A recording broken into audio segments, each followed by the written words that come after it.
ধারণা করে কথা বলা নিষেধ ইসলামে।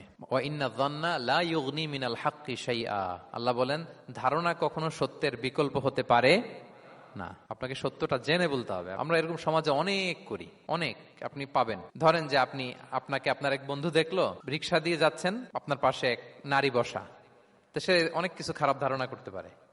এরকম হয় না সমাজে? এমন হতে পারে যে আপনি আপনার ছোট বোনকে নিয়ে বেরিয়েছেন, হতে পারে না? কিন্তু আপনি তো একটা ধারণা করে ফেললেন অন্য কিছু। বা আপনার ভাগ্নিকে নিয়ে বের হয়েছেন, আপনার আপন খালাকে নিয়ে বেরিয়েছেন কোনো কাজে, ডাক্তারের কাছে বা কিছু একটা হতে পারে। কিন্তু তাকে দেখেই আমি এদিক সেদিক বলতে আরম্ভ করলাম যে ওকে তো দেখছি এরকম এরকম এরকম।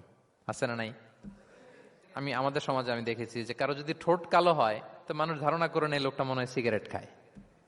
কিন্তু সিগারেট সেবন করা ছাড়াও কারো ঠোঁট কালো হতে পারে কি পারে না বলেন? এই যে এগুলো সমাজে প্রচলিত। বিয়ে করার পর পর ইমিডিয়েট যদি কেউ একটা গাড়ি কিনে বা হুন্ডা কিনে, এটা কি বলে বলেন তো? এই বোধহয় শ্বশুর বাড়ি থেকে যৌতুক নিয়ে আসছে। দেখছেন, এরকম ভুরি ভুরি আপনি সমাজে পাবেন। আন্দাজে ধারণার উপরে আমরা অনেক কথা বলে ফেলি, কিন্তু